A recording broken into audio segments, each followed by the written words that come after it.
future. There are no people in the future. No people at all. There are no people in the future. Where did all my people go? There are no people in the future. Let me try my people call. Where are all my people?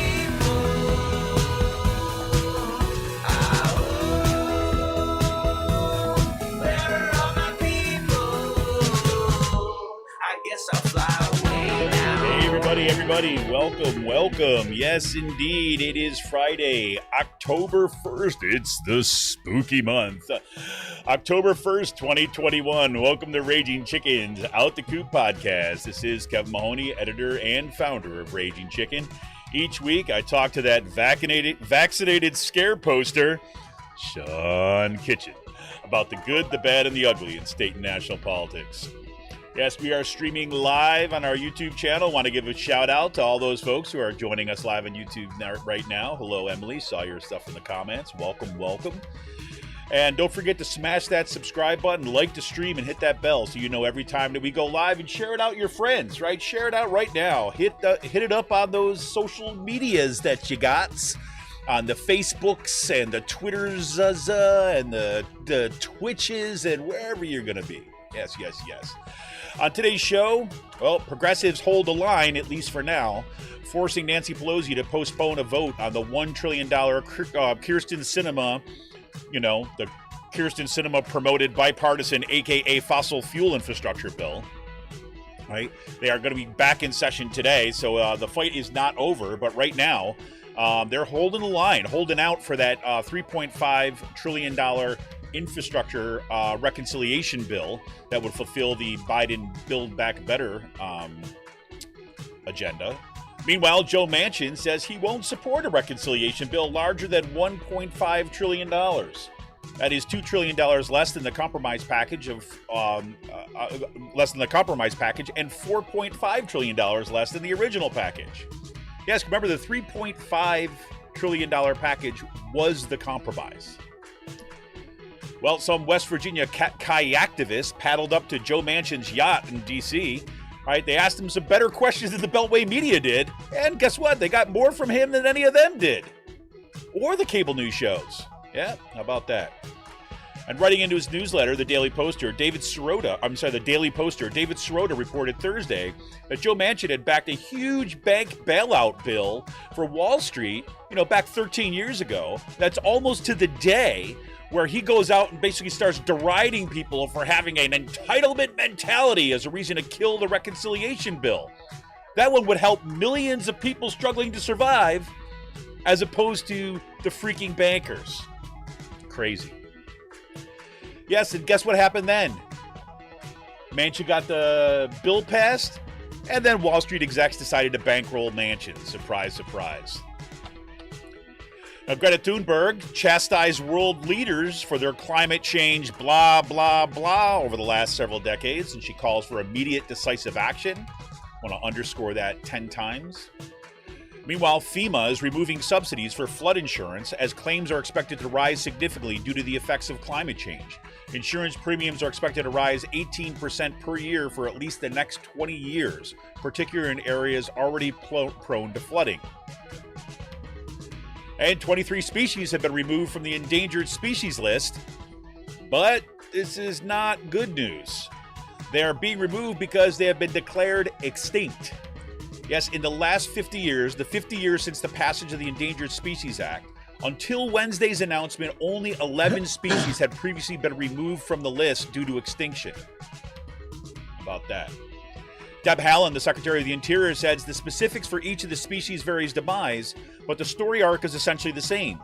Humans are altering habitat in a significant way, and we couldn't or didn't do enough to change the trajectory before it was too late.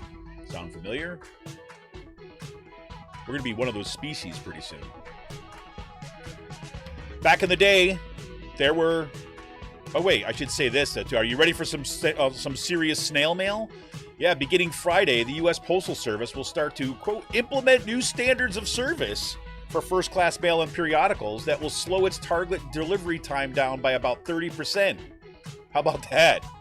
Yeah, that's according to USPS spokesperson Kim From. She was talking to NPR. Yeah, that's because, who's the head of the Postal Service?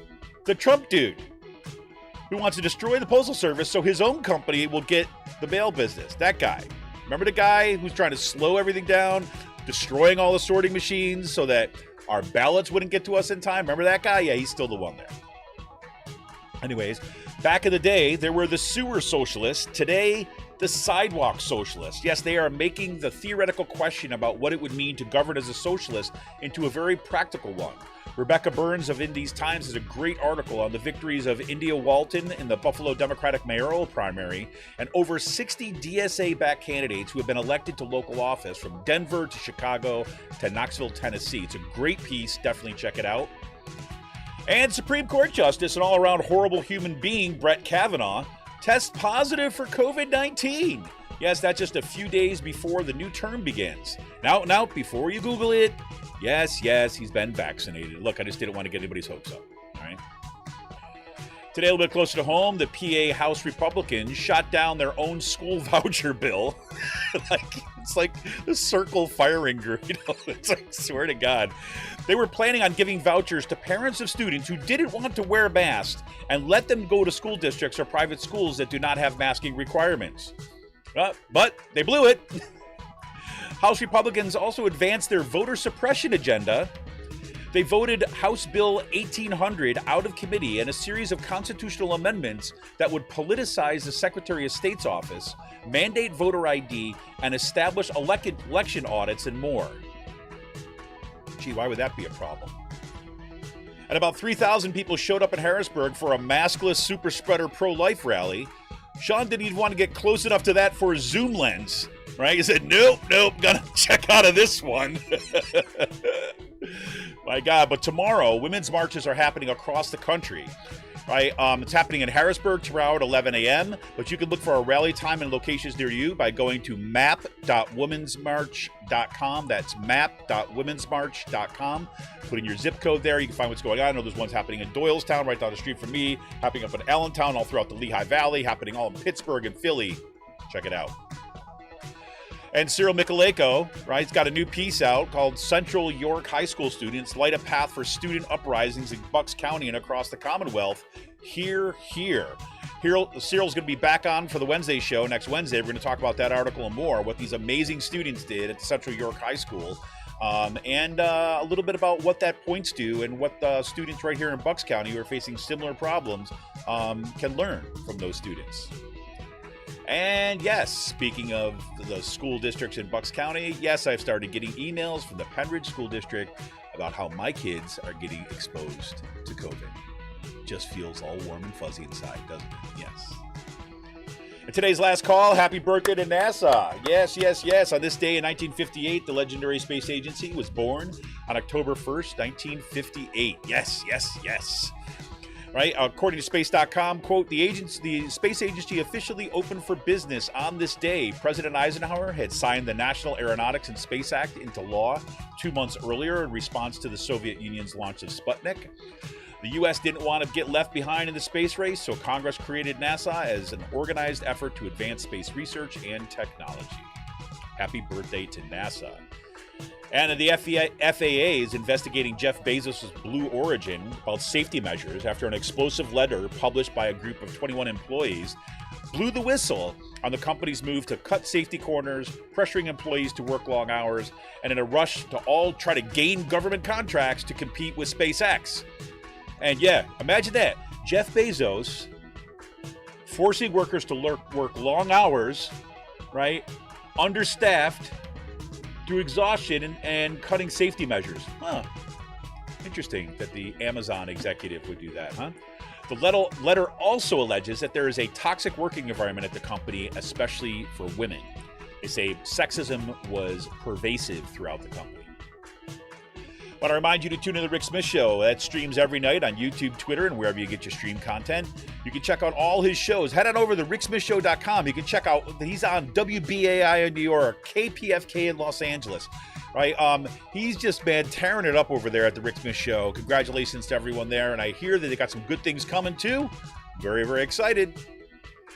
And don't forget, if you haven't already, you got to check out the Sisters of the Night Caucus podcast. You can find it on Anchor, Spotify, iTunes, or wherever you get your podcast.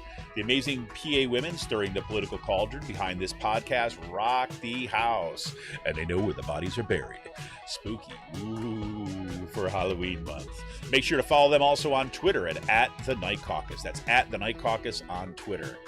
And attention, all you gamers out there, the Game Inn is a Quakertown-based black family-owned gaming store. They're friends of the show. They got everything for retro N64s, latest consoles, video games, platforms, collectibles, action figures, Funko Pops, you name it. Right? And look, it's back to school. That means when your kids' report cards come in, they get an A on them. Head them on over to the Game Inn, and they can get a discount for every A on their report card. You can check out them out on their Facebook page and follow them on Twitter at The Game Inn. That's with 2 N's. That's at The Game Inn on Twitter. Special shout out always goes to Jonathan Mann, who wrote our intro song, There Are No People in the Future. Check out all his great stuff on his YouTube page and follow him on Twitter at SongAdayMan with 2 N's at SongAdayMan on Twitter. And some programming notes. We've got some great shows coming up on Out the Coop Live. That's Out the Coop Live on Mondays. This coming Monday at 10/4, I welcome back Philly-based investigative journalist Jordan Hopkins. He's coming on to talk about his latest piece in Unicorn Riot called School Board Disruptions Escalate, funded by conservative dark money. It's a fantastic piece that gives us a framework that all the funding mechanisms that are kind of like leading into all these school board uprisings we're seeing across the country. And then on Monday, October 11th, that's 2 weeks from this Monday, a week from this Monday, I welcome Palisades School District Board candidates, Jamie Davis and Cindy Shane. Davis and Shane are running against 2 right-wing extremist candidates who are QAnon-friendly and who have injected division into the district and the community. I can't wait to talk to both of them. They're facing similar issues that we're facing here in the Penrith School District. Right, and as I said before, on this week's The Wednesday Show with Cyril Michaleko, he's back to talk about his latest column about Bucks County youth must rise up to defend education, looking at the lessons to be learned from the students out there at the Central York High School. Look, we want a progressive future. We need progressive media. Support Pull No Punches, homegrown progressive media today. Become a patron of Raging Chicken for as little as $5 a month. Just go to patreon.com/rcpress. We're here for the fight, but we need you, right? Become a patron for the price of a good beer once a month. Help keep the media in the movement and the movement in the media. Become a patron for as little as $5 a month by going to patreon.com/rcpress today. Sean, man, it's great to be talking to you. It'd be great to be in this chair today. I've been looking forward to it all week. How you doing? I'm doing excellent. How are you? Pretty good. I'm loving this weather. I'm going to start with some positive things here, right? I'm really loving this weather. It's getting me in the fall mood, I got to say. No, same here. I I love wearing my hoodies. So I'm back to wearing my hoodies, wearing my sweatpants in my apartment and just like lounging around and not doing anything. So it's been nice. There you go. Lounging around, not doing anything, wearing a hoodie. That sounds like your sweet spot right there. Yes. But no, I got a couple really good hoodies from vacation over the summer, and like one of them was like $30, and it's like super soft and comfortable. So I'm enjoying that now. It's nice. That's awesome. Well, man, it's always great to have some additional content for your lifestyle channel too, as well. So yes, that's exactly. Double bonus. Yeah.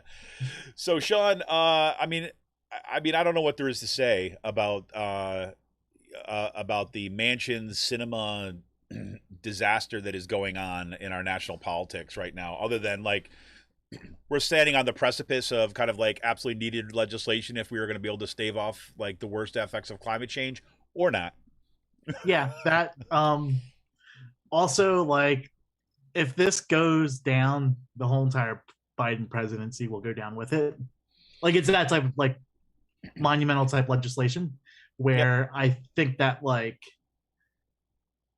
I don't know. I mean, like, does Manchin and Sinema want to be remembered as the two Democrats who sunk like a needed presidency? Like, you know what I mean?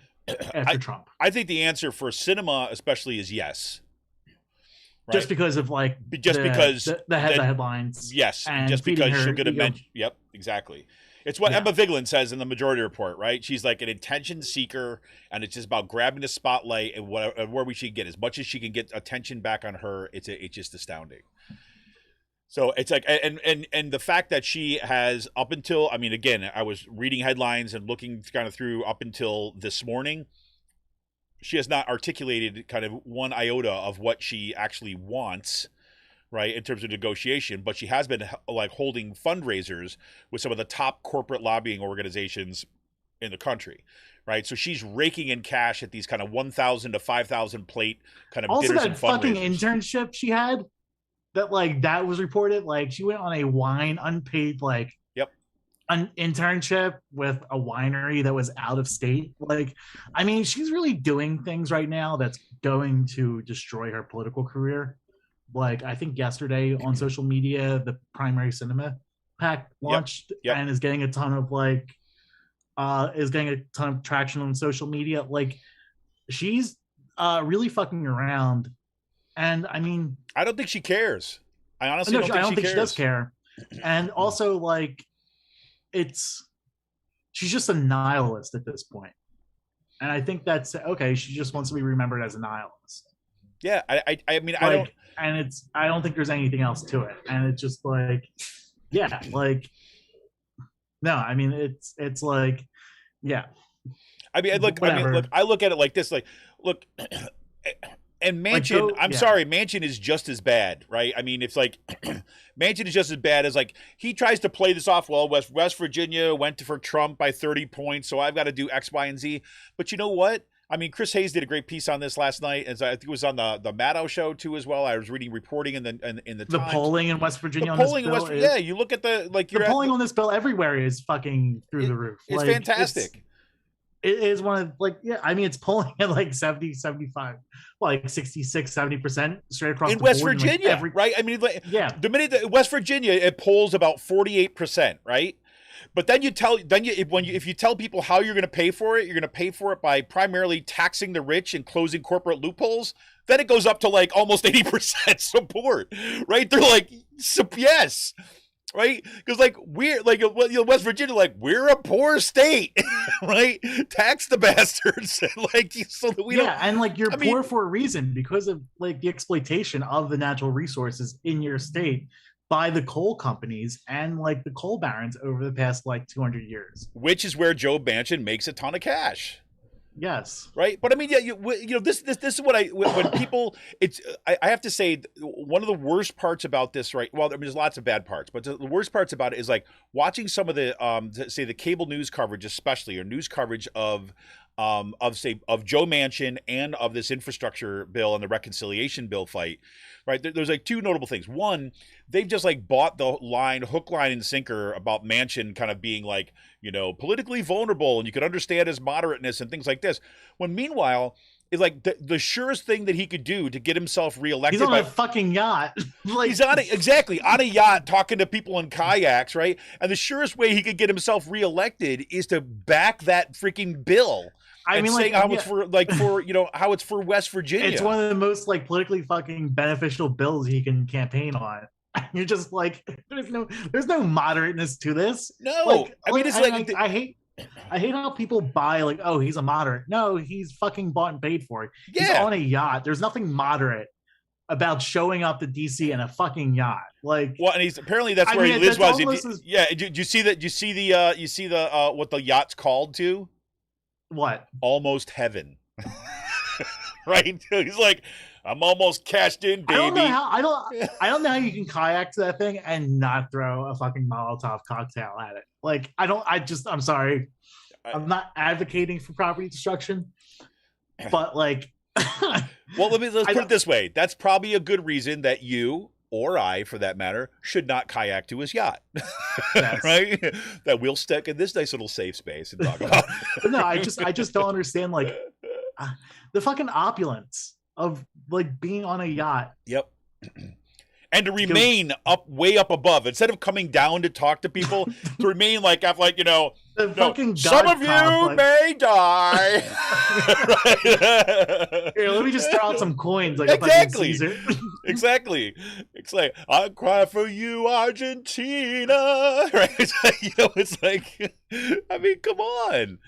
If that's like not a like advertisement of why we need socialism, 100%. I mean, there you go.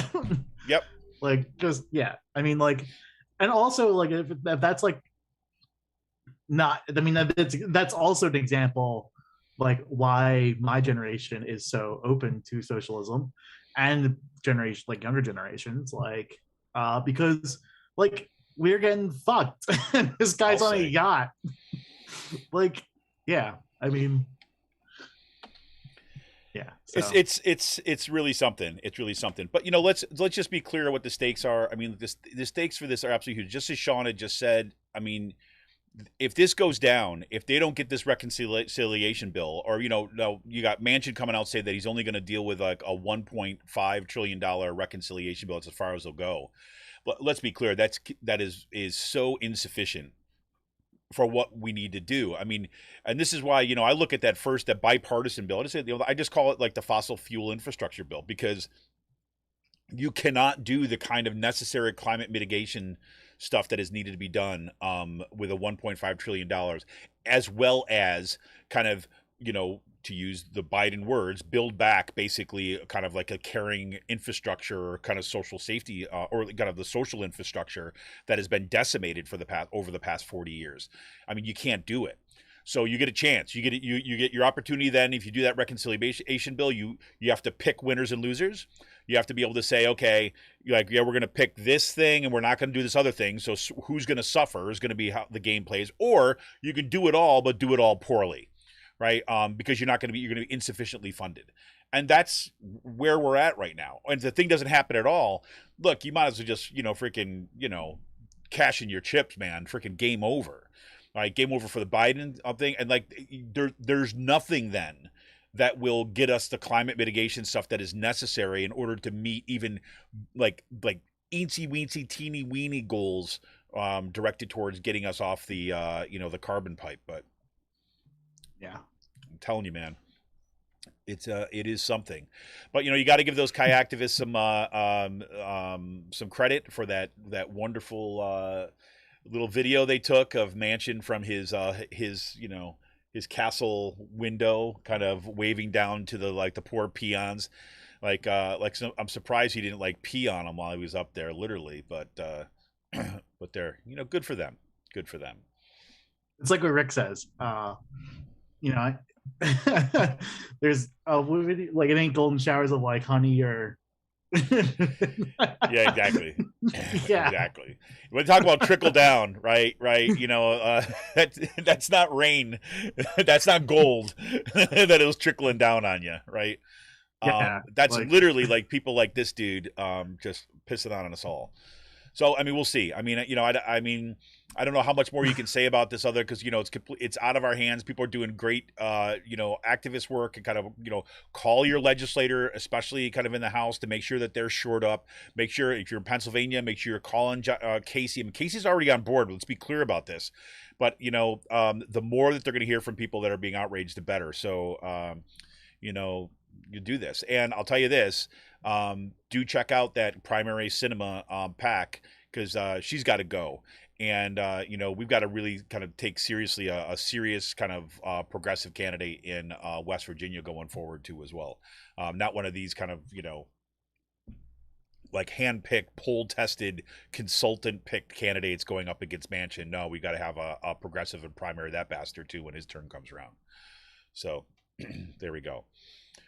I mean, the other disturbing news, I mean, this is why I put all this stuff on climate too, as well, as you got the United Nations General Assembly happening this week. You got Greta Thunberg there, kind of, giving a speech, basically chastising world leaders on climate change, basically said, yes, you've said, build back better, blah, blah, blah, right? Net zero by 2050, blah, blah, blah. That's all you've given us are words, right? With no action, right? And, she's 100% right. And this is where we've got to be.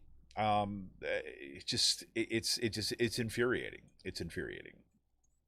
But, and then to see that news about these 23 species removed from the endangered list and kind of declared extinct is just it's just one of those markers, right? That this is what we're talking about. Yeah, I mean, and the thing about that is, I mean, I studied environmental science in college. We talked about this type of stuff. I mean, an extinction event for a single species could actually be a very swift thing. Yes.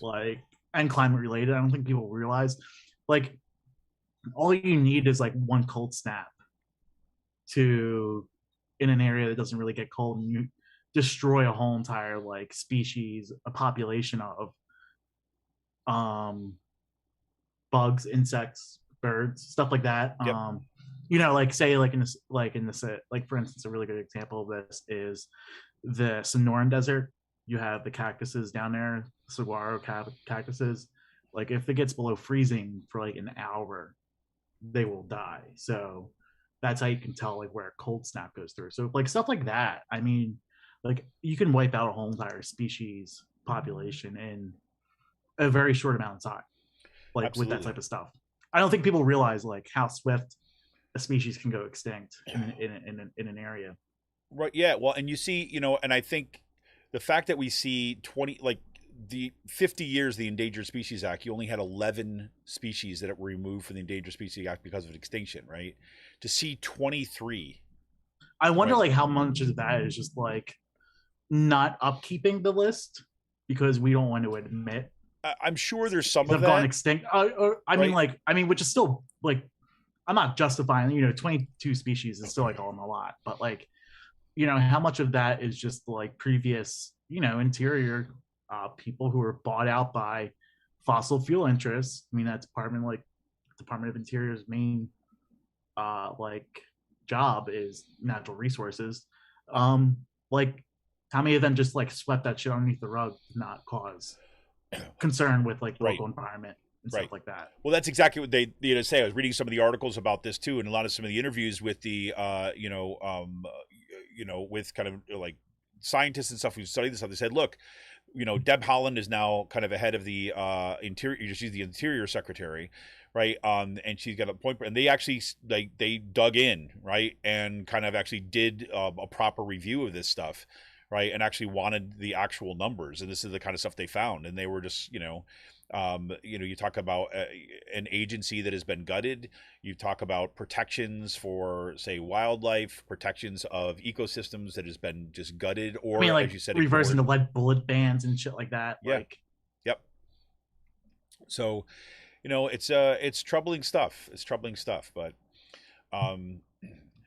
meanwhile, in other news, you've got the U.S. Postal Service is going to implement new service. This is just standards. another infuriating fucking story. Like, how is DeJoy still in office? Like, Yep. I know, like, it is going to revolve around this, like, but the parliamentarian said, well, no, fuck the parliamentarian.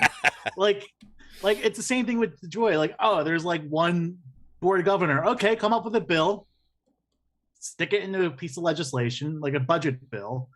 Expand the board of governors, put 2 more people on there, and fire them too. This is not a hard fix. It's not hard.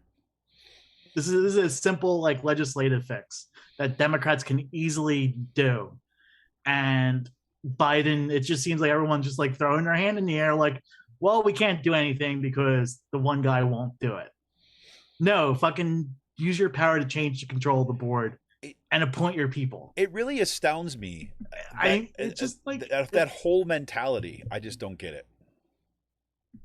I just don't get it. I mean, like it just shows you like Democrats are not a serious legislating party. It's like what Eric says. They're a parody. Yeah, it's like and it's you gotta. They're not a serious governing institution. No, and it's like look. I mean, you've. I mean, how much more like fucking bad news has to come out about the Postal Service and the destruction of it. And we're a year into the Biden presidency, and this dude's still in fucking office. He should have been gone like the first week. The fact that they started destroying sorting machines during a pandemic when you knew that there was going to be massive amounts of mail-in ballots, right? That alone should have got him fired on day one, right? When you start messing around with the electoral system, but let's even say you don't even need to say that he was doing it for Trump. You just say you messed up with a foundation and principle of our democracy. You put it at risk, right? You don't even need to make claims or say that you were in cahoots with Trump. You say, no, you screwed up. Done. Right? That alone. Right?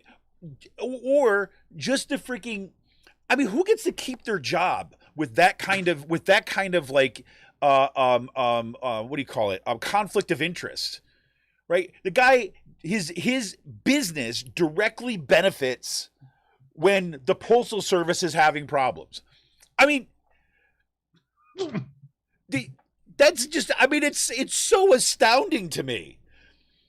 It's so astounding to me. I just can't even, I don't even know how you sit there with a straight face and go before like the cameras, like Jen Psaki, you know, has to do when answering questions about, they're like, well, it's, you know, doesn't really have the power. And Biden's like, well, it's, and then Democrats like give cover for it. I mean, just at the level of freaking self-respect, right? I mean, if you just think, just for points of contrast, and I'm not saying that we need to be like Republicans here, but I'm just saying, like, point of contrast, if the Republicans wanted somebody out of office, they'll fucking fire them. Or they would wage like the most brutal social media campaign or TV campaign about how horrible, and they would just be everywhere. Yeah. Right? They'd make up lies about it. This guy, I mean, they fired the parliamentarian. Totally. This guy, you don't need to make up lies. Right? You just like, this is what he did. Get rid of him. Like a basic accountability campaign could like sink. Just like, it's really remarkable, Sean. It's just really remarkable, and it's like it's infected, you know. And again, it's like I hate being in this position, right, where it's like, look, we're finally seeing, right, some like progressive caucus that is kind of like, you know, exercising its spine and kind of like working its muscles again to stop the atrophy, right? And kind of realizing, oh, look, we've got enough people here that I actually want to like, you know, put together a team this year instead of just kind of like, you know, take our lumps and come in last and go for the, you know, banquet at the end of the season, right? But no, you got to actually like a much more muscular progressive caucus there that is actually like highly capable, like organizing focused. They're still in the minority, but it's like, just as that starts to happen and gain some steam, it's like the worst things in the world are coming our way, and the leadership is still in a position where it's playing a game that was like back at the beginning of the 90s, and it's screwing everybody. So I mean, I don't know, man. It is something. So I don't know, get your holiday cards out early. I don't know what to tell you. I mean, you know, you get that mail-in ballot, you better sure as hell make sure that heads out immediately. If you still subscribe to actually, like, you know, actual magazines or newspapers. I do, actually. I have fucking magazines coming. Exactly, right? Be prepared to read things that are about a month out of date now, right? Because by the time it gets to you, you know, it's gonna be whatever. How am I supposed to keep up with my fashion with all those like magazines coming in late and everything? Exactly. Right. Well, no, I mean, actually, look, the only magazine I do get is my photographers, Professional Photographers Association magazine, and that thing is worth like the $25 a month that I paid to be a part of that. Also, the camera insurance, but no, I mean, like, yeah, it's just gonna come weeks late. It's just crazy. It's just infuriating. It's infuriating. Yeah.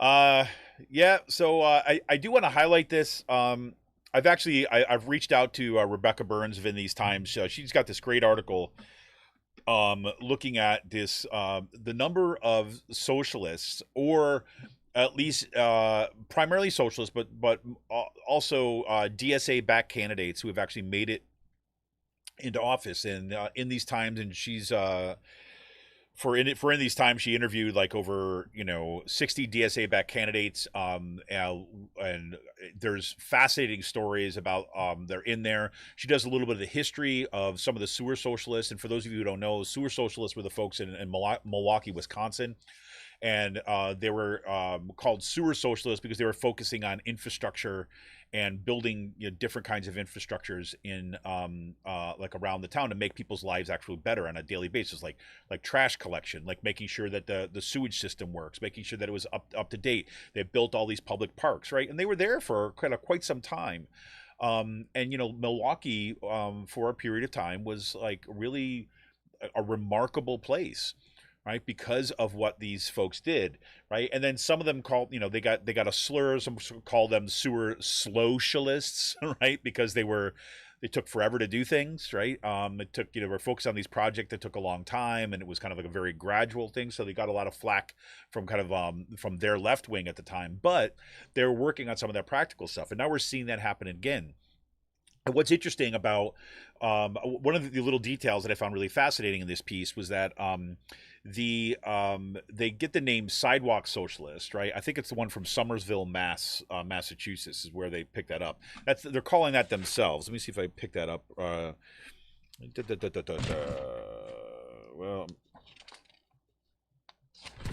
I'm not going to be able to find it right here real quick. But so basically, I believe it was Somerville, Mass, where they're starting basically a sidewalk snow shoveling municipal program, right? Because they're basically saying, like, look, why is it that we have plowed streets that are available for cars, yet the sidewalks, right, especially for elderly folks, right, folks who are poor, who don't have cars, right, the sidewalks are not cleared as part of a public service. It shows you the privileging of the auto vehicle as opposed to walking in the city, right? And so they're putting together a program to do just that kind of stuff, right? So that when it snows out, that you're gonna have people going out, and like a lot of people hired to do this, right? To go and make sure the sidewalks are cleared so elderly folks can make it to the corner store. People who need to get to their bus stop in order to go to work can make it there safely, right? I mean, it's just really fascinating. And again, I think also Burns does a great job in this piece about, not kind of overstating the case, right? She's really looking at this as from the perspective, like, what's happening here, and what's some of the history and the connection. What are people learning? You find out there's people out in Denver that are doing really cool projects that other folks at other municipalities are learning from. They in one case, it might have been the Denver case, where they or it might have been Somersville too, but they were looking for ways to make sure that tenants who were getting evicted under COVID had access to lawyers, because even though it was illegal to evict them, they did a whole bunch. The DSA, right, went out and did a whole bunch of data collection, and found out that those folks who did not have lawyers were still getting evicted because they didn't have any protections, right?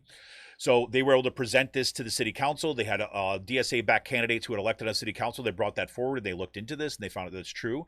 And meanwhile, the DSA members who were working with some of the socialists who were elected started attending all these hearings, like along with the tenants, to inform them of their rights and kind of be there to make sure that the process was followed, right?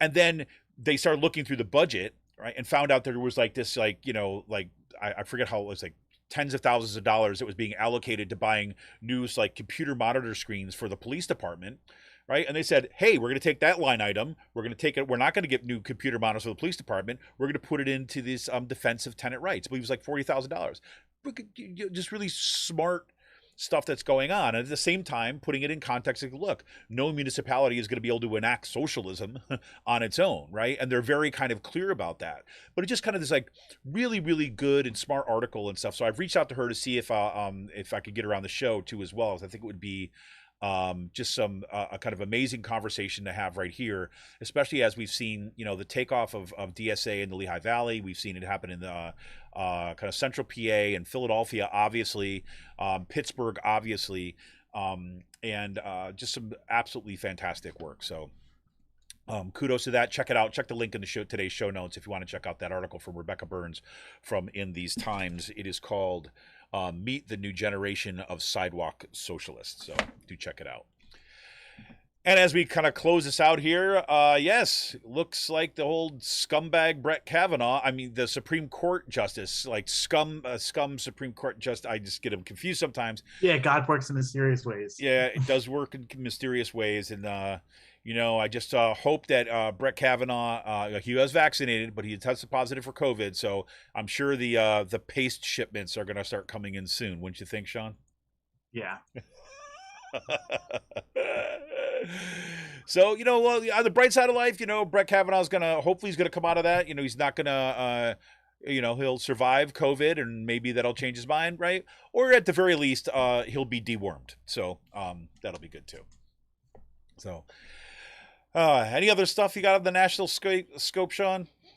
No, not really. Just All right. Well, we're going to keep things rolling today, folks, because it's that kind of day, and like I'm feeling like a little on the edge of hopelessness, so I'm just going to allow that to roll.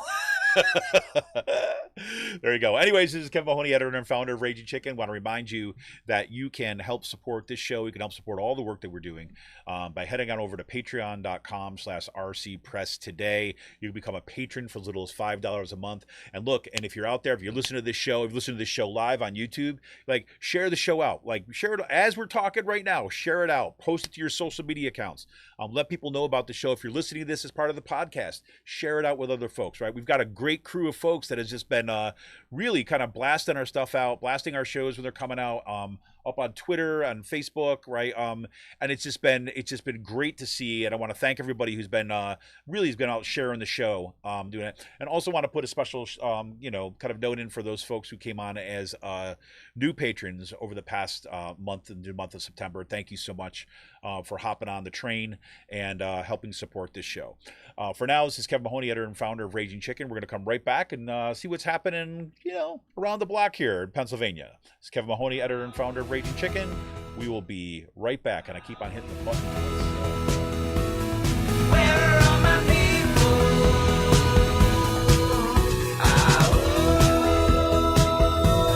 Where are all my people?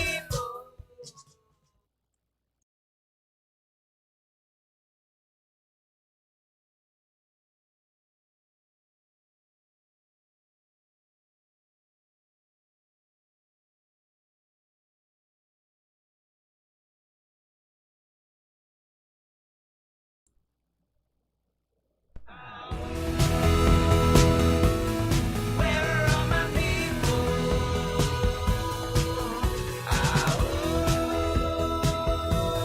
Where are all my people? Welcome back. Welcome back. It's Kevin Mahoney, editor and founder of Raging Chicken Press, sitting right here once again with the Sean Kitchen himself. I gotta start calling him the Sean Kitchen. It just got to be as simple as that.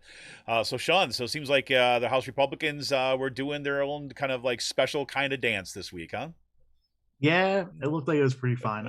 So apparently the Republicans were trying to push a school voucher bill again this week because that's there's never the dull moment to exploit a crisis for your Can't for you your just charter imagine the school. conversation like that? I'm saying like, hey, I've got an idea. Right? It's like a flow chart. It's like step 1, step 2, voucher bills. Just like I don't know, like Black Lives Matter, like riots. Let's just promote vouchers. Like, yeah, like I mean, which is what they were doing last year. Like at one point. Hey, if the only tool you have is a hammer, Sean. Swing away. Everything looks like a nail. Keep swinging. Yeah, But no, exactly. so the Republicans, they had a voucher bill that was going to allow students who did not want to wear masks get vouchers to go to a different school district or different schools that did not have mask mandates. I mean, like,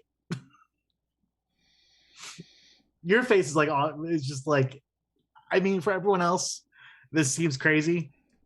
Yeah. And it is crazy. But like, this is like what normal looks like in Harrisburg. Yeah. I mean, thankfully, the Republicans, like their own members shot down this amendment, which like, they shot it down by like 10 or 15 votes too. That's so just like, kind of like, that's remarkable, right? I mean, because you're not talking about like, and the Republicans have a large majority in the House to begin with. That's what I mean. I mean, that's pretty remarkable that you've gone so far off the rails. So fucking absurd. Yeah, I mean, seriously. Yeah, like I don't think I remember seeing a school voucher bill like this get shut down. Well, they get shut down a lot, but I mean, yeah, like they immediately like broke for session. They immediately went to caucus and then canceled voting for the rest of the day because there was the celebrity softball game was happening at on Harrisburg City Island. It's between the two. Crazy.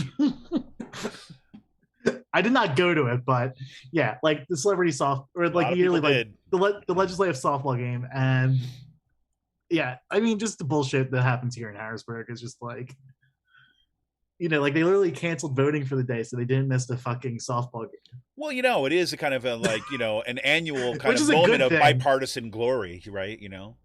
Yeah. So I shouldn't belittle that much because I actually don't think that's a bad thing, right? I actually don't think it's like a bad thing to have just kind of some like normal interactions as part of a routine and things like this. The only problem, but and I can only say that when you think about that game in the complete abstract, right? But once you put it into context, it seems like yeah, batshit crazy. And then on Monday, so they're like that happened. And then on Monday, House Republicans and the State Government Committee voted out a bunch of voter suppression bills. 1800, which is a resurrection of House Bill 1300, which Wolf vetoed and he's going to veto again. And then they sent out a bunch of like constitutional amendments, which is something like we have to watch because the Republicans want to use the Constitution to permanently change, right, or like this extremely anti-democratic maneuvering that exploits like a low turnout election to permanently change law in Pennsylvania, and law that you cannot repeal, or a law that is extremely hard to repeal because you have to go through the constitutional process. So Republicans want to do that they want to make the Secretary of State's office an elected row office, which is what Trump people want across the country. Right. So they can get, we shouldn't be politicizing the office that handles elections. Not bad really idea. I mean, I don't know about you, but it seems like just a bad idea. Especially in this time. They want to do a exactly. constitutional mandate for voter ID, establish election audits. I think some of the stuff like here will make your voter private, like your voter actual voting information public. Like your ballots will be public. Who you voted for would be public for people to see. Like, yeah. Yeah, this just gets back. You know what this is like, right? This is like, there's a reason why you have the secret ballot and cameras are not allowed in like the voting booth. You're not supposed to take a picture of your own ballot and things like this. And I know some people do anyways, but whatever. Or the voting stuff is because that's what the mob used to do. The mob used to sit there and they pay you to go in and to vote for a particular candidate, but you had to prove it, right? Or, I shouldn't say just that, not just pay you, right? But not break your kneecaps. Right?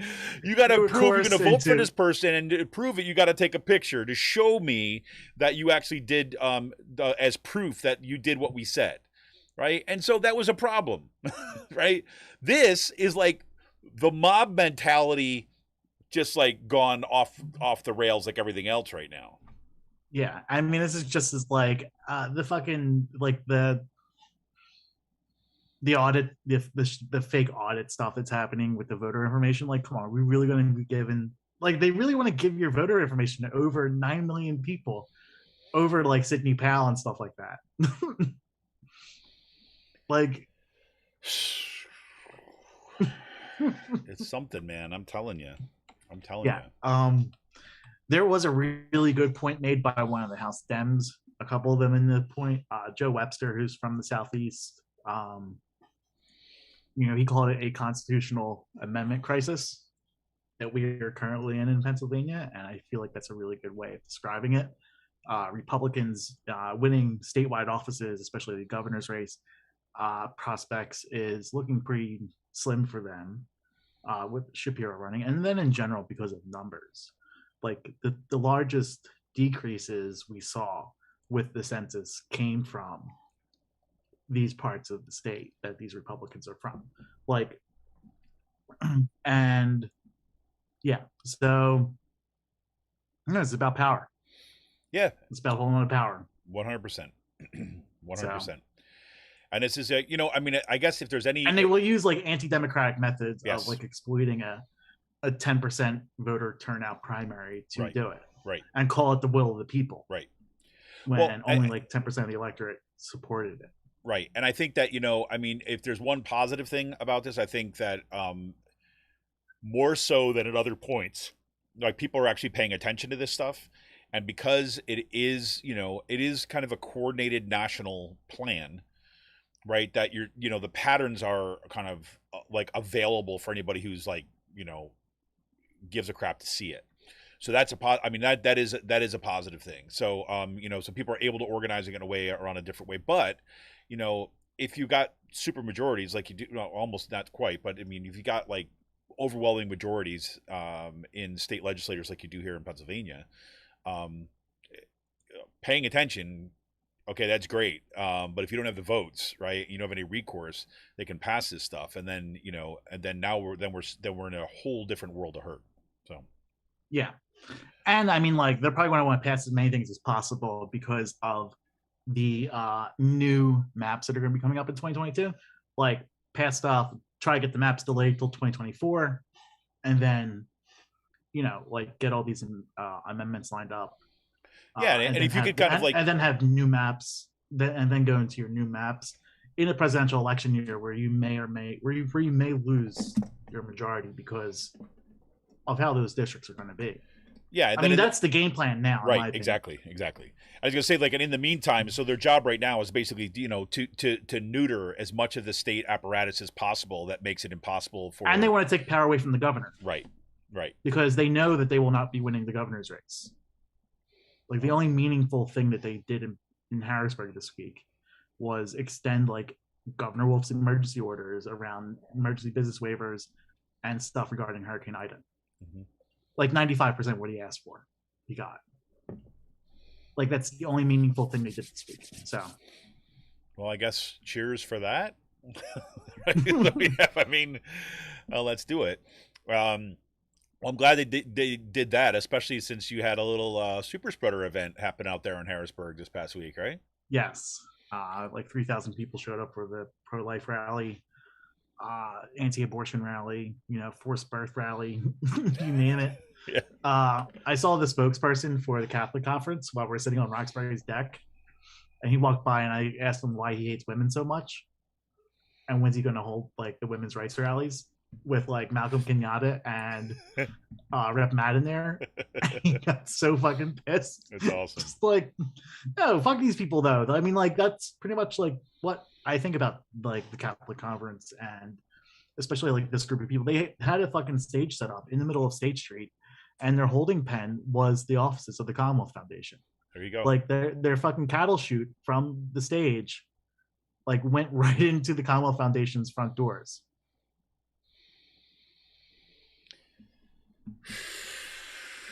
Crazy. Yeah. So I mean, like, there are 3,000 people there for that.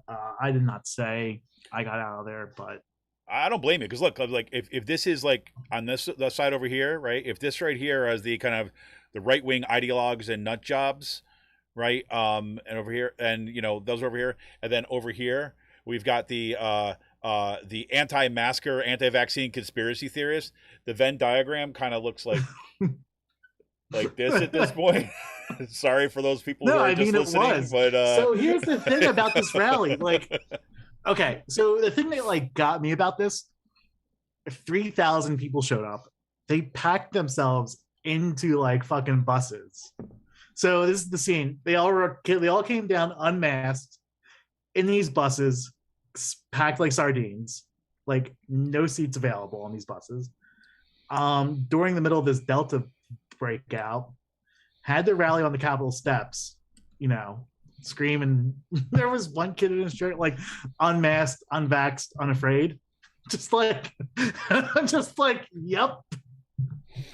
Like, no, and I mean, like, how many of these people are going to get fucking COVID? I mean, they went back on their buses. They didn't stay. Well, no, then they went inside the Senate. They went inside the Capitol building for 2 hours and had all the like Senate security guards and House security like locking down their offices. They were not allowing people in these fucking offices, like, because they're spreaders. Just like, even the Republicans are like, the fuck are you people doing in here?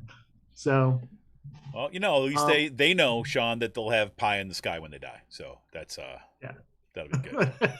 But no, I mean, like, how many of these people are gonna be sick and dead within a couple weeks I'm because of you, like, that's the tragedy, right? I mean, that's the Like at least a handful probably will be who attended Yes, this of rally. course they will be. Of course. Like that just alone, and then that like spreading that back out in their communities, if it's not even like there right now. I mean, like there are hospitals all throughout South Central Pennsylvania counties actually that don't have any beds available right now. Like, I mean, we're seeing stories of people dying who need like kidney dialysis treatments but couldn't because every bed was taken up. It's horrific, man. It really is. We've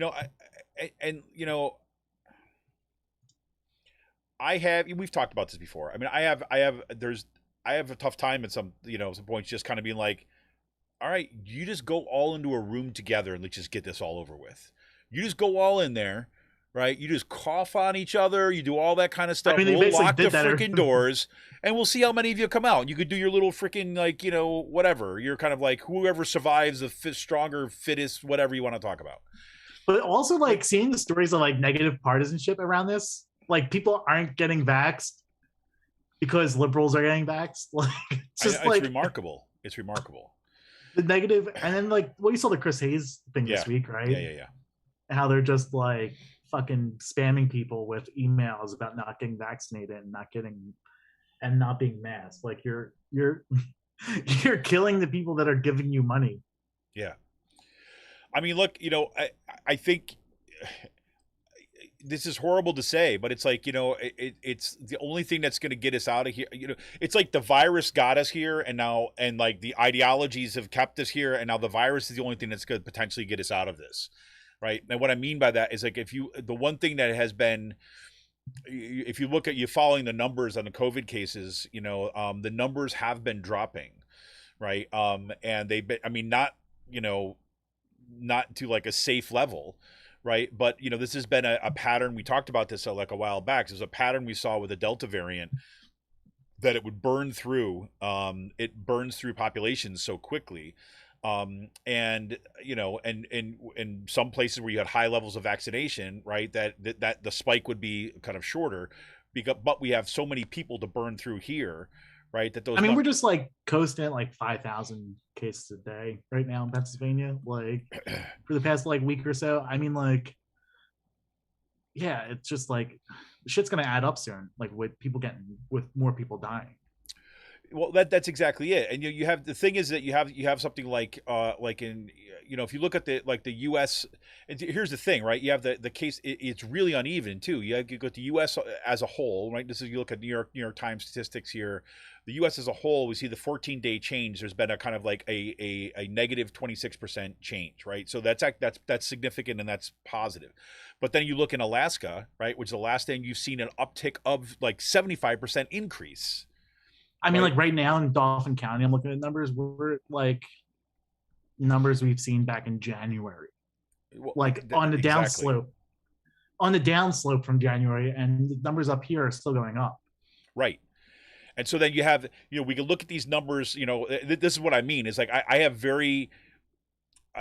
I wish I could say I had a lot of hope that people are going to start doing the right thing, but I just don't see it.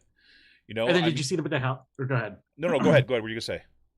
The Department of Health released data this week, COVID data or vaccination data based on political districts here in the state. Oh, I didn't see that. No. Yeah, this on Monday, which came out some pretty interesting stuff. Like the lowest rate vaccination rates in the state's Brian Cutler's district in the House Speaker. The House fucking Speaker's district is the lowest. I mean, like, that's pretty remarkable in my opinion, just because like you're part of leadership and you should be encouraging your constituents to get vaxxed and you're not. Yeah. And that's just reflected on you. Like, you know what I mean? Yep. But yeah, some of the most vaccinated cases, well, outside of Philadelphia, because Philadelphia didn't release their data for that stuff because of like the issues with their data system. But like Allegheny, Dan Miller, is the highest like vaccinated rate in the state. And some Republican counties around that Republican districts over there too. It's tough, man. Well, I tell you, it is. I look as a parent, right? Who's like, in a school district that is basically, ruled by the very same nut jobs you're talking about, right? I mean, that we're really off the rails here. I don't know if you saw this week, but in my school district, God, I could spend a lot of time on this, but probably Cyril and I'll probably dig into this a little bit next week. And we're also going to talk more about the school district stuff on Monday when I'm talking to Jordan Hopkins about some of the money behind the school district, what's going to happen in the school districts. But the school board meeting and the Penn Ridge School District this past week was just once again off the rails. I mean, and one of the biggest problems you have the right wing and the ideologues and the anti-vaxxers and the kind of anti-critical race theories. They're well organized and people are providing them with scripts, right? So you watch the school board meetings and they're coming up with these long documents, and they've organized it so that they've got a range of messages. They're not just repeating each other. They're building a case and building on this and getting stuff on the record. And so parents who are organizing for common sense and educating your kids for the real world are starting to get organized too as well. But it's that gap. But one of the things that they did is the Penn Ridge School Board, for example, just amended its policies this past week, right? Now, I'll read you, this came out in the Doylestown Patch, but this is what we're dealing with. So the Penn Ridge School Board made several changes to its policies on Monday night to loosen the district's immunization requirements and give itself the authority to ignore and overrule public health orders. The Penn Ridge School District will now grant exemptions to immunization mandates for parents who object to their children being vaccinated for moral reasons, right? The board also amended the wording of its policy on immunizations and communicable diseases by saying the district will now consider the orders from state and local public health officials instead of requiring that those orders be followed by all students, parents, and staff members. That's what's happening on the ground. Right. And the reason why they did that little change, if you remember in Governor Wolf's mask mandate that he put out, there's a clause in there that basically says school districts need to follow their existing policies for this. So what you're having is the Penn Ridge School District and they're not the only one that's doing this. They're changing their policies to basically look for loopholes to go around any kind of state or county mandates. And so, so now my kids go to this school. Right? We got our first letters this week that your kid may have been exposed because a kid was in school with symptoms, right? And now they've tested positive, right? But there's still no mandate. You have no idea about whether the kid involved, right, was wearing a mask, or if their parents kind of put in one of these kind of like bullshit objections or exemptions just because they said they didn't want their kids wearing masks based on nothing, right? And so then now here we go. Now you spend, this is the psychic toll of every single day of basically then having to navigate the testing regimes, how long we have to wait to get him tested to see if he's actually kind of been exposed, right? Because it's not just him, right? So if he comes and he contracts it, my daughter is not old enough to get the vaccine. Right. So that puts her at risk. Right. My wife works in kind of with older folks. Right. It can put them at risk. Right. And all that goes on in the community. So it's that's kind of what we're seeing around the state. And as these cases, burn through, it's you got to wonder, it's just, what are we going to end up with in the end? I mean, how many people are going to needlessly lose their lives? Right, or end up with long-term disabilities as a result of this because people are just being freaking insane right now. I shouldn't say people in general, but these people. Right, and the other thing I would say about it too, as well, is that the sad part, the other sad part about it is that the majority of people are actually doing the right thing. Right, I mean that's the one thing that I have people. Thank God I have people in my life reminding me that all the time, because it's I guess I have a little bit of a reputation of going down the dark path, the cloud path, and just remind that, look, most people are doing the right thing. Most people are masking, but I also know that varies greatly by where you are. So for example, on my way home from work, I stop once every couple of weeks or something like this. I'll stop at the Wegmans in Allentown. right? Because it's kind of on my way home. Gives me a quick jump in, kind of do a little shopping on the way home, to do that, and so that's good. And I go into that Wegmans, and everybody's got their mask on. There's a few people here and there who don't, right? But everybody's got their mask on. Then I come down here in Percy and I go to the local Giant, right? Maybe if it's a regular kind of busy time, maybe a couple other people have their masks on, right? That's what we got. So I don't know, man. We're going to be in for it. I mean, it's like that's what these people have wanted from the beginning. They've wanted to let the virus run its course and burn through and cull the herd, right? And it looks like they're getting their way in a lot of parts of the country right now. So crazy, man. Glad you're having fun. Yeah, I'm looking. So the House Democratic Policy Committee made a video from the crocodile video that I showed earlier. Yeah, that's like by the way, everybody, that was one of the reasons for our little delay at the beginning thing today, is that we're watching a freaking crocodile video. So, I had some tech issues that I had to work out, but then Sean's like, "Oh, did you see the crocodile video?" I'm like, "No." I'm like, "Oh." So like they made the video of like them putting the PA House Dems logos over the guy who put the crocodile in the trash, and the crocodile has GOP election tampering caption underneath of it. There you go. Nice. Impact fine. So nice. Well, hey, listen. In good news, at least, we've got tomorrow around the country and right here in Pennsylvania. There's going to be the women's marches in defense of women's reproductive rights and control over their own bodies. I know that out in Harrisburg, you said like 11 o'clock in Harrisburg is the march. We got some big speakers. Out here. Mm-hmm. Attorney General Josh Shapiro is going to be speaking. Sarah Hammond is going to be speaking. She works at the AFL-CIO. Lou Kirkland, who ran for city council a couple years ago, she's going to be speaking. It's going to be a big event. We'll see how many people show up, but no, this is definitely going to be an issue for the 2022 election.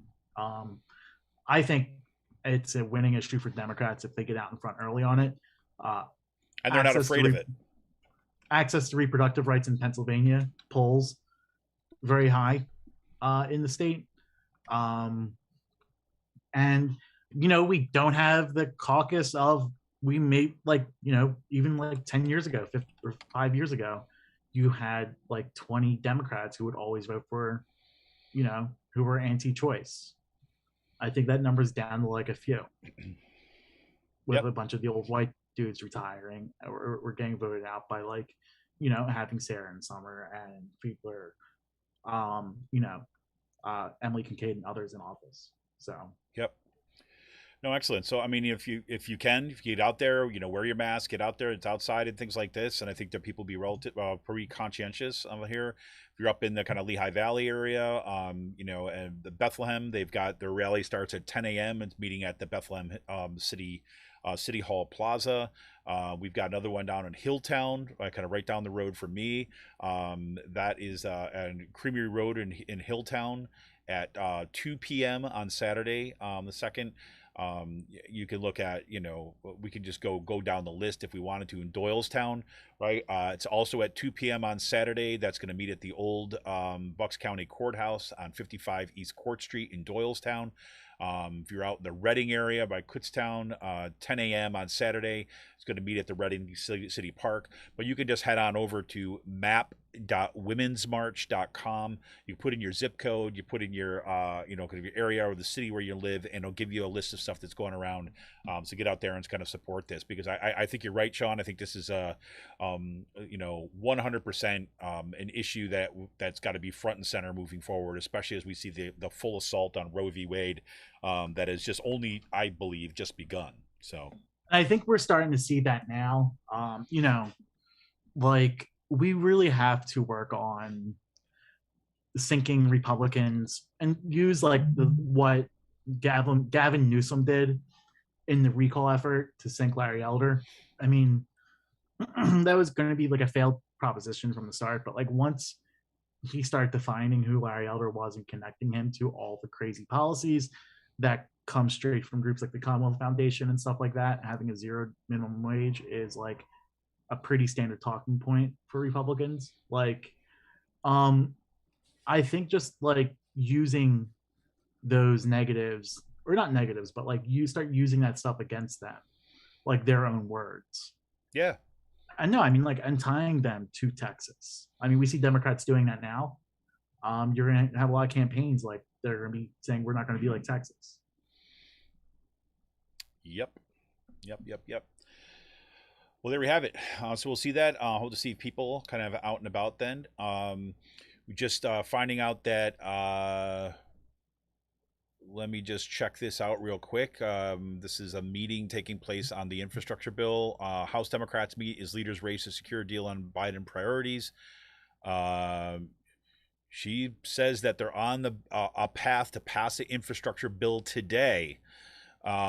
So what that's going to mean, what's going to be really interesting to see here is that is Nancy Pelosi going to try to recruit Republicans, right, to support that bill to get it past the progressives in the House. That's going to be a fascinating move. Amazing. Yeah, I mean, I don't know if that is going to happen, but unless there's been some so make a bill shittier. I mean that. Yeah, I mean, look, like, what concessions are you looking for at that point? You got to wonder. Says those talks, which also include Senate Majority Leader Chuck Schumer and the White House, already resumed earnest on Friday. White House officials met Thursday evening in Manchin's office along the Capitol with Sinima, but the West Virginia Democrat appeared unmoved after their meeting. Those centrists want the bipartisan infrastructure bill to pass the House, but are less keen on the sweeping spending care of the $3.5 trillion. Well, we'll see. Pramila Jayapal said the resolution is not here in this caucus. The resolution is with the two senators and the rest of the 98% of the Democratic caucus, Jayapal said, noting that she's been in touch with the White House multiple times since last night. I feel very confident that we're going to be able to deliver both these things, but you're going to have to give us some time because it takes time to put together these kind of transformational investments.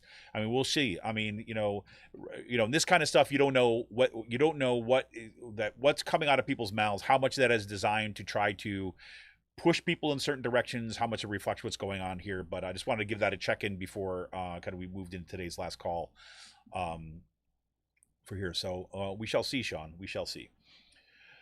So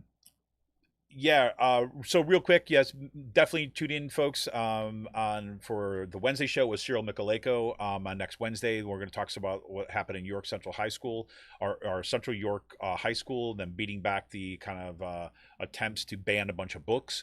And then on Monday and Out the Coop Live, we're going to be talking with Jordan Hopkins about the kind of dark money behind these crazy school board kind of candidates. I don't even know what to call them. Everything that the craziness that's happening at our school boards right now, we're going to be talking about on Monday there too as well. Anything else going on PA you want to throw at me before we go to this week's last call? Nope. I don't think I have anything else going on. Fantastic. All right, we'll be back right after this quick break. We're going at the I don't even know what's wrong. It just happened with my mouth all of a sudden.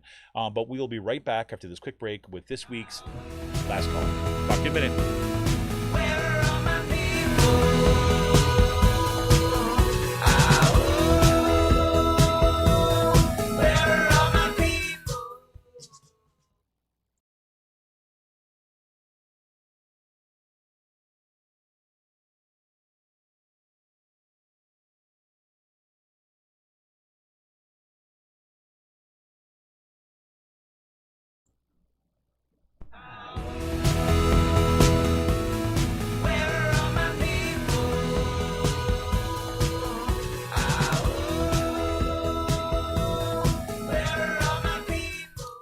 Welcome back. This is Mahoney, editor and founder of Raging Chicken, here once again with Sean Kitchen for this week's Last Call. Yes, indeed, everybody. We talk Space Nose. Sometimes we talk beer. Sometimes we talk about plans of going for the weekend. Sometimes we talk TV, what goes on here. I just want to give a shout out at the top of the show to happy birthday to NASA once again, right? On this day, went officially kind of got off the ground on this day in 1958.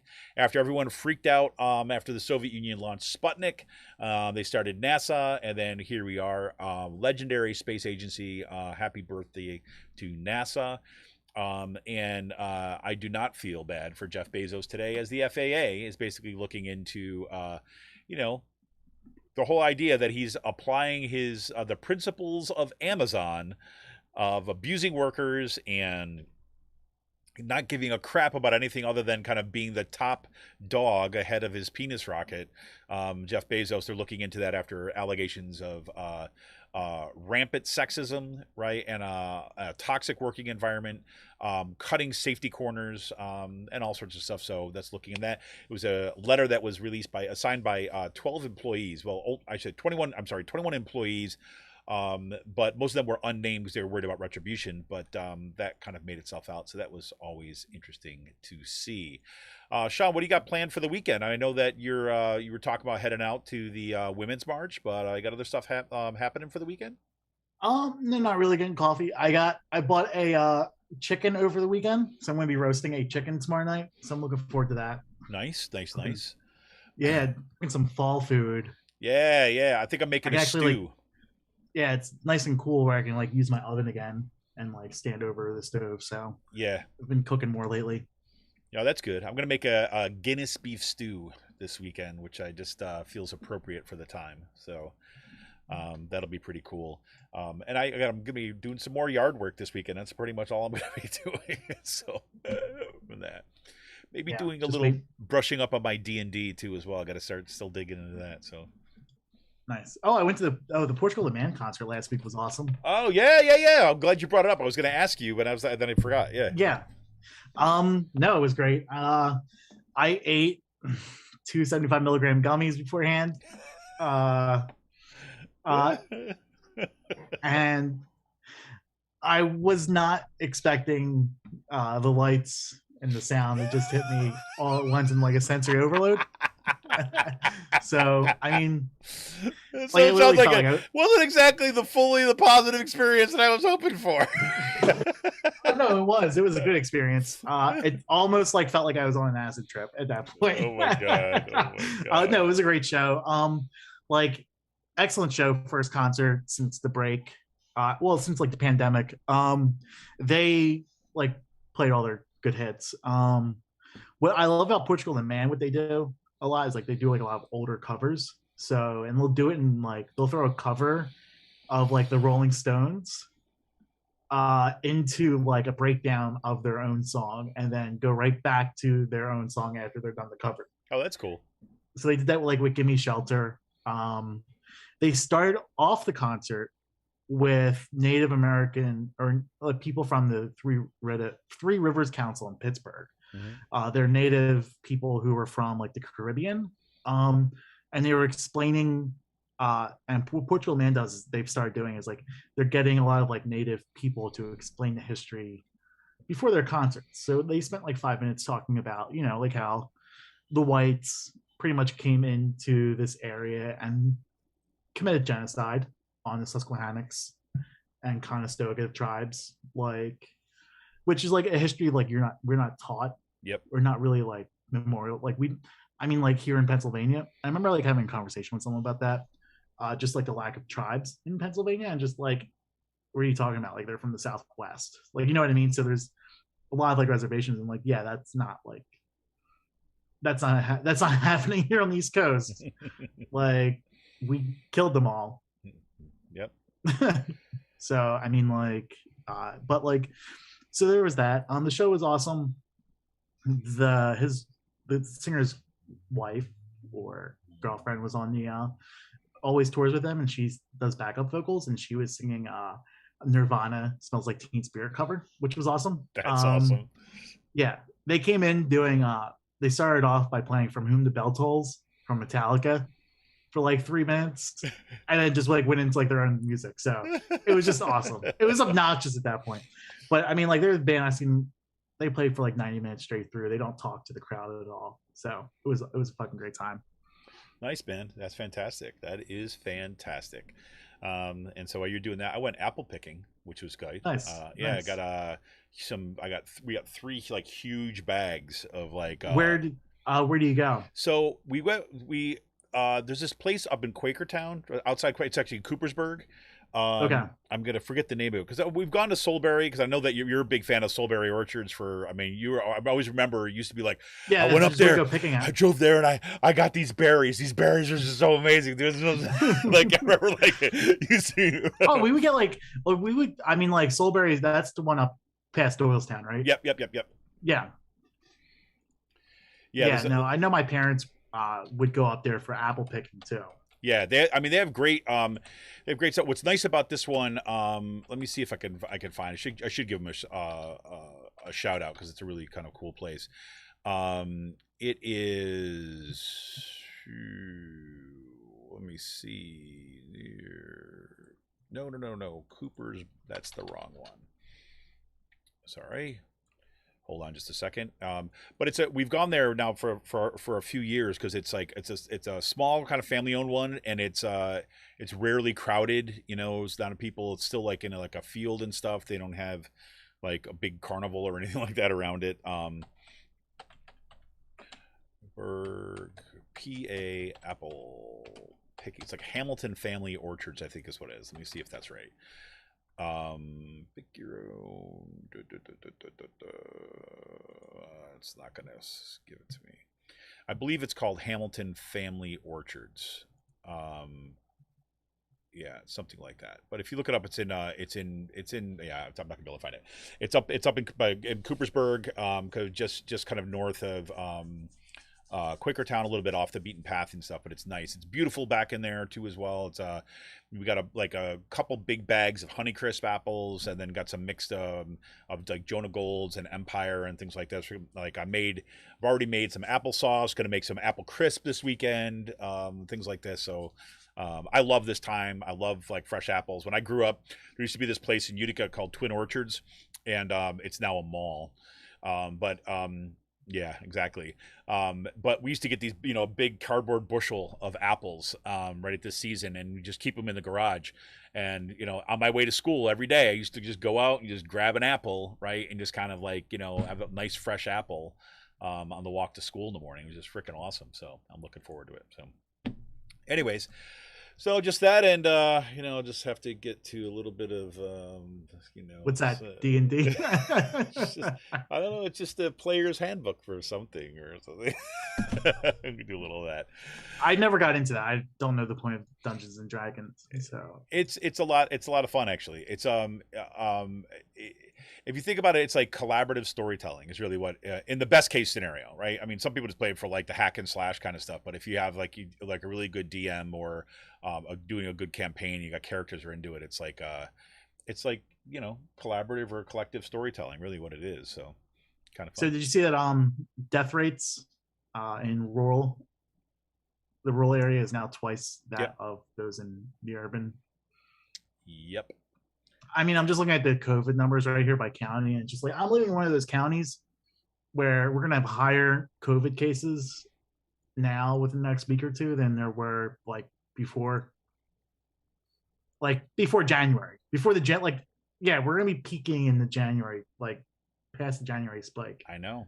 In this part of Pennsylvania. It's just what I mean. It's like it's really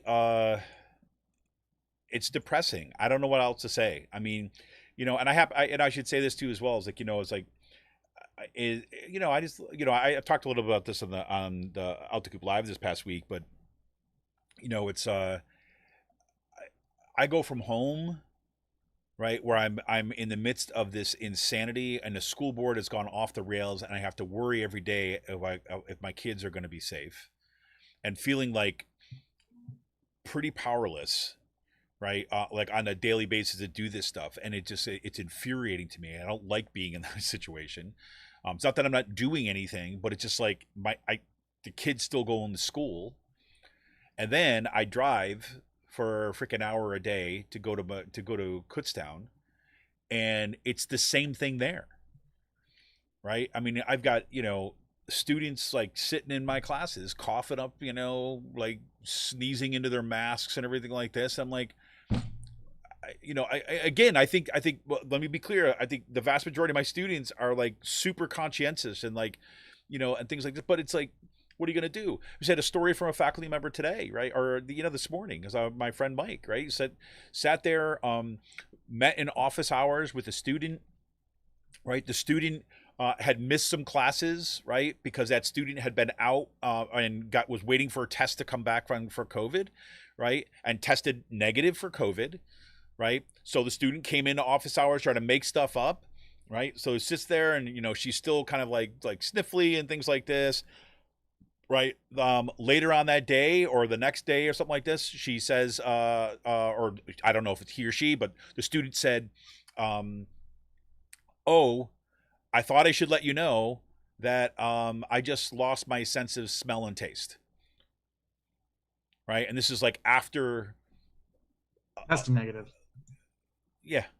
Yeah. No, I mean, like, and after a session of like in an office. Right, reviewing stuff. I mean, there's nothing that you can do, and it's at least I can say here in Percy, there's a parents group that are kind of, I think, as outraged and concerned and are organizing right around school board members and things like this. When I go to my place of work, it's like everybody is just at least the faculty members seem overwhelmingly just resolved to just like grin and bear it, I guess. I mean, it's depressing. And, there's students are organizing right now at Kutztown, because there's a lot of students, especially who are, have disabilities, right. Or are kind of at high at risk are really now finding out that they don't feel comfortable being in these classrooms. They thought that, okay, yes, I'm going to be safe. Like, I have students that I haven't seen now for like a couple of weeks, and they stay in touch with me, but they're like, I'm not going in that classroom. Right? It's like, I mean, and I'm not blaming them. So I don't know, man. I don't know. We're in for the ride. So yep. I'm going to go try to Crazy enjoy train. my weekend and kind of like, and not think about this stuff for a little bit, which is, I mean, that's a fantasy, but that's what I'm going to do. But I think I'm gonna go get a burrito. there you go, man. I'm gonna At go the make market. myself some food, and then I'm gonna think about, maybe going for a long walk or something like that. Not to end on a depressing end, but it is beautiful weather. Get out there, get outside, but stay safe, everybody. Seriously, and take that opportunity for to take care of yourselves and be kind to each other in the midst of all this. And, I'm going to say that too, be kind to each other, right? Recognize we're all going through this stuff. But, be ruthless, as Michael would say. Be ruthless to the systems, right? Be kind to each other. All right, this is Kevin Mahoney, editor and founder of Raging Chicken. We are going to get out of here. Hope you all have a good weekend. Stay safe, stay in the fight, take care of each other, like I said. Sean, man, have an awesome one. I know that you're going to probably checking out your concert schedule coming up here pretty soon. So there you go. I'll be going to Menzingers. Woohoo! See ya!